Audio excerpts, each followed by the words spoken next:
Em 2016, eu estava na sala de espera de um consultório médico, folheando uma revista, e eu me deparei com uma reportagem sobre o Marcos Palmeira. Na reportagem, ele contava que tinha se saturado da vida glamurosa e de ostentação, da qual ele desfrutava por ser um ator famoso, e decidiu viver uma vida mais simples.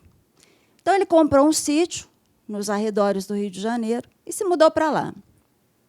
Na reportagem, ele contava que estava plantando as verduras, criando as galinhas, para consumo próprio, mas já estava até considerando comercializar esses itens. Tinha pegado gosto realmente pela coisa.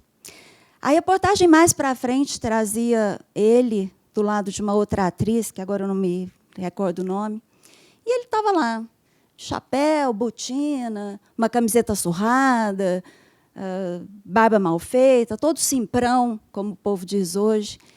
Gente, e com uma cara muito, mas muito feliz. Coincidentemente, nessa época, eu estava lendo precisando ler alguns artigos, e eu estava lendo mais algumas coisas norte-americanas sobre simplicidade voluntária. Sabe aquela história que a gente já ouviu muito, do engenheiro que larga tudo e vai vender sanduíche na praia? É isso, é a tal da simplicidade voluntária. Até nós já brincamos em algum momento com relação a isso. Não precisa ser tanto, você não precisa mudar de cidade, largar o emprego, não. Se você adotar alguns hábitos, como comprar menos, mudar para uma casa mais simples, se desconectar um pouco, largar um pouco a tecnologia, andar a pé pelo seu bairro, se conectar mais com a natureza, você já está começando a dar os primeiros passos para essa simplicidade voluntária. 3 meses depois, eu fui convidada para participar de um projeto com mulheres presas. E eu conheci a Sara. A Sara tinha 26 anos, vinha de uma família pobre, afetivamente desestruturada, ela era órfã de mãe, o padrasto alcoólatra, ela já tinha passado por alguns orfanatos. A Sara era mãe solteira, né, então, desses 2 meninos, e estava presa há 2 anos. E, depois de algumas semanas do projeto, já com mais liberdade com ela, eu ousei perguntar, falei, Sara, você é uma moça inteligente, desenvolta, como é que você veio parar nesse lugar? Aí ela olhou para mim e falou assim, eu vim parar aqui porque eu queria muito. Eu tomei um susto, porque eu esperava o nome de um crime ou um número, né? Porque é assim que eles falam dos crimes. Aí eu fiz isso aí. Aí ela me explicou. Ela falou assim, eu queria ter muita coisa. Eu queria ter muita roupa. Aliás, eu queria ter uma roupa todo final de semana. Eu queria ter muita maquiagem.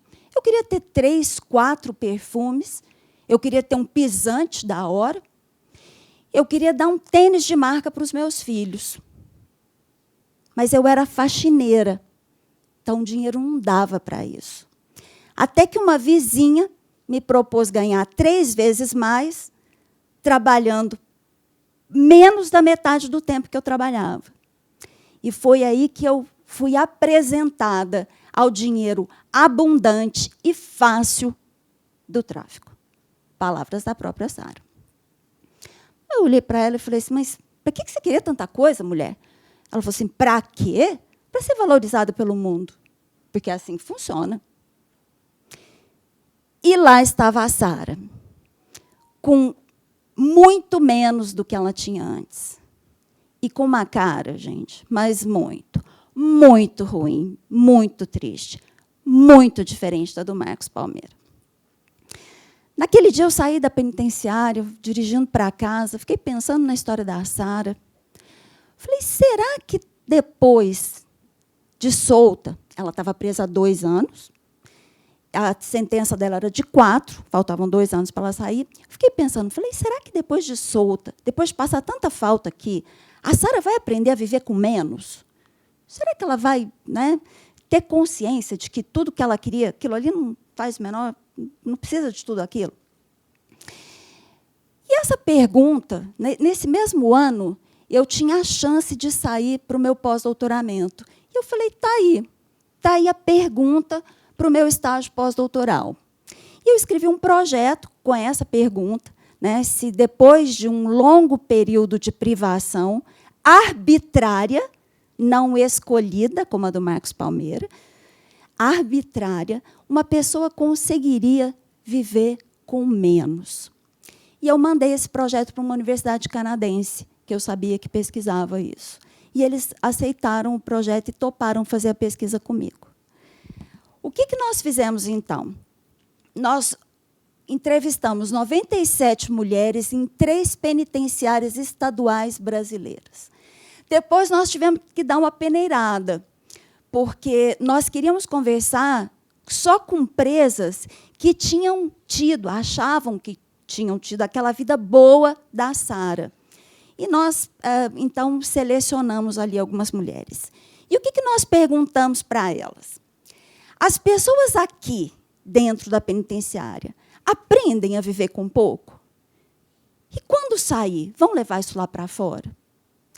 Eu não sei quem de vocês aqui conhece como que os presos têm acesso às coisas licitamente dentro da penitenciária. A primeira forma é pela própria penitenciária. Assim que os presos entram, eles entregam um uniforme, claro, né? Entregam roupa de cama, se a presa tem a sorte de ter uma cama, porque nós entrevistamos mulheres que, às vezes, estavam numa cela com 12, 13, então várias dormiam no chão. Uma pasta dental, uma escova de dente, toalha e itens para a limpeza da cela. Itens de higiene pessoal, o que eu me lembro é só essa pasta dental. E é de péssima qualidade o que a penitenciária entrega. Essa pasta dental, por exemplo, ou o sabonete com que elas tomavam banho. A segunda forma é pelas famílias. As famílias dos presos, né, e agora eu vou falar só das presas, levam na penitenciária os produtos que são autorizados a serem recebidos pelas presas. Tanto o que como o quanto. Quando a presa é presa num lugar onde a família não está, a família pode mandar isso pelos correios. Ou, se não, a família ou qualquer amigo deposita uma quantia estabelecida pela penitenciária e a penitenciária passa, de 15 em 15 dias, ou uma vez por mês, uma lista para as presas marcarem o que elas querem, e a penitenciária usa um supermercado local para mandar os itens. Vocês podem até pensar assim, puxa, é muita coisa. Essas opções são mutuamente excludentes. Se ela recebe a pasta dental da penitenciária, ela não pode receber da família e nem comprar do supermercado. E vice-versa. Se ela recebe da família, ela não pode comprar do supermercado e nem receber da penitenciária. Então, é muito pouco com que elas vivem lá. Para vocês terem uma ideia, elas, nas penitenciárias que nós visitamos, elas tinham direito a ter 2 rolos de papel higiênico por mês. Você pode também, de novo, pensar assim, mas eu acho que nem eu gasto 2 rolos de papel higiênico. Mas vamos lembrar que papel higiênico na penitenciária não é usado só para aquilo que a gente conhece tradicionalmente. Tá? Então, elas realmente passam muita falta. Mas vamos lá. Olha, eu trouxe 2 respostas, 2 entrevistas, um pedaço das entrevistas para vocês, mas elas representam absolutamente tudo que nós encontramos lá. E aí, uma delas me responde assim, que é a Maria José. Ela me responde o seguinte: aprende, mas não acostuma, adapta. Porque acostumar, ninguém nunca acostuma com nada aqui. Adapta. E aí eu pergunto para ela, mas o que significa esse adaptar? Adaptar com pouco. Se eu tenho essa blusa, eu vou vestir só essa blusa. Eu não tenho alternativa. Mas eu não vou acostumar a ter só essa blusa para sempre. Mais para frente, eu vou desejar outra blusa. Se eu acostumar com essa blusa, aí está tudo bem, eu não vou querer outra. Acostumei com ela mesmo, está bom assim. O que a Maria José... Quem me falou isso aqui foi a Maria José, 10 anos presa. Ela está me falando o seguinte: não, ninguém aqui acostuma viver com nada, com tão pouco assim. Isso aqui que a gente faz é temporário. Depois, quando eu sair, eu vou voltar para a minha vida de antes. Eu vou voltar a querer ter as coisas que eu tinha antes. A Janete, que é uma outra entrevistada nossa, que aí ela está... Isso, olha, a Maria José me responde isso depois de 10 anos presa. A Janete, 3 anos presa, fala, não, eu não vou me acostumar aqui com nada, porque é tudo muito pouco, é muito tempo que eu fico aqui. É um castigo o que a gente recebe por ter feito o que fez e ficar agora sem tantas coisas? Sim, é um castigo. Mas a gente acha isso injusto, porque, afinal de contas, a nossa pena já é paga com a perda de contato com os nossos familiares, com o fato da gente não ver os filhos crescerem, o medo que a gente sente todo dia aqui. Então, essa pena já é paga dessa forma. Eu não tenho por que ser punida e ficar tanto assim sem as coisas. Bom, e aí, quais foram as conclusões que nós tivemos no estudo? A primeira delas, e uma coisa também eu acho importante lembrar, as famílias dessas presas precisam pagar advogados e cuidar dos filhos, às vezes, dessas presas. Então, nem sempre, por mais que elas sejam autorizadas a entregar as coisas para as detentas, nem sempre as famílias podem levar tudo, porque elas têm esse gasto com essas mulheres. E qual foi a primeira surpresa que nós tivemos com essa história, quando comparamos, né, a história do Marcos Palmeira com a história dessas mulheres? Lembrando para vocês que, quando eu falo Maria José ou Janete, eu estou falando de nomes fictícios, né? Ela fala para mim assim, quando ela fala que algumas aprendem a viver com menos, mas a maioria não, que fica o ressentimento de que ficou aqui muito tempo, passando muita falta e vontade. Então, quando sair, ela me confessa, vai querer esbanjar, vai comprar até o que não vai usar, pela revolta do tempo perdido, revolta da falta que passou aqui.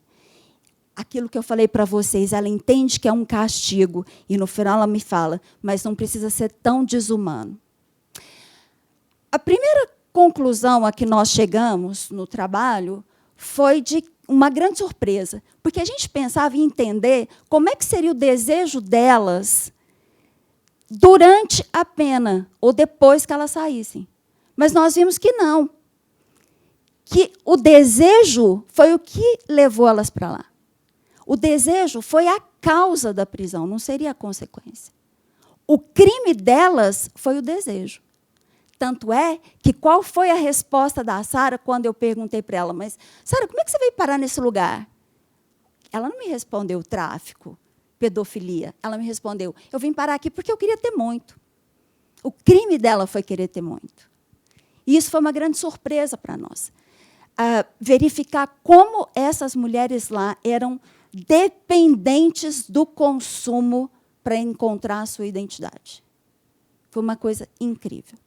E a segunda que eu tenho para contar para vocês foi justamente a resposta daquela pergunta que eu fui embora naquele dia, me fazendo. Se depois de um longo tempo de privação arbitrária e considerada desumana, uma pessoa conseguiria ressignificar o papel dos bens na vida delas.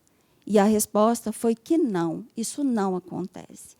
Não existe, elas não conseguem fazer essa ressignificação, porque, entendendo aquilo como um castigo e desumano, o que acontece com elas lá dentro era justamente mostrar que, porque elas não tinham os bens, elas não tinham dignidade. E elas perdiam o caráter de humana. E o que acontecia? Era justamente reforçado o que a Sara pensava, que realmente é preciso ter os bens para ter valor. E o que acontece? O que a Janete contou para nós. Quando sair, vai sair revoltada, vai querer esbanjar, comprar até o que não vai usar, que é o que ela nos disse. E aí o que nós percebemos? Que não houve aprendizado, houve ressentimento. E esse ressentimento, depois, quando elas saírem, vai se virar em consumo exagerado. E vamos lembrar que o lastro delas para sustentar esse consumo é o crime. Tanto é que 65% das nossas entrevistadas eram reincidentes. Algumas estavam ali pela terceira, quarta, quinta vez. Eu entrevistei uma mulher que estava presa pela sexta vez. E, na mesma unidade prisional, estava preso o marido, 2 filhos e uma filha. E hoje? Hoje, o Marcos Palmeira está vivendo na fazenda do avô, no sul da Bahia, com a mesma vida menos complexa e mais simples, mantendo a mesma ideia. A Sara, eu topo com ela todos os dias, no meu trabalho, na academia, na igreja, naquela sala de espera do consultório médico. Mas eu não pergunto nada, eu só observo. E fico pensando se ela já consegue viver livremente as escolhas de consumo dela. E aí, sim, dessa forma, se esbanjar. Mas é se esbanjar na alegria que é viver uma vida com menos excesso e mais essência. Obrigada.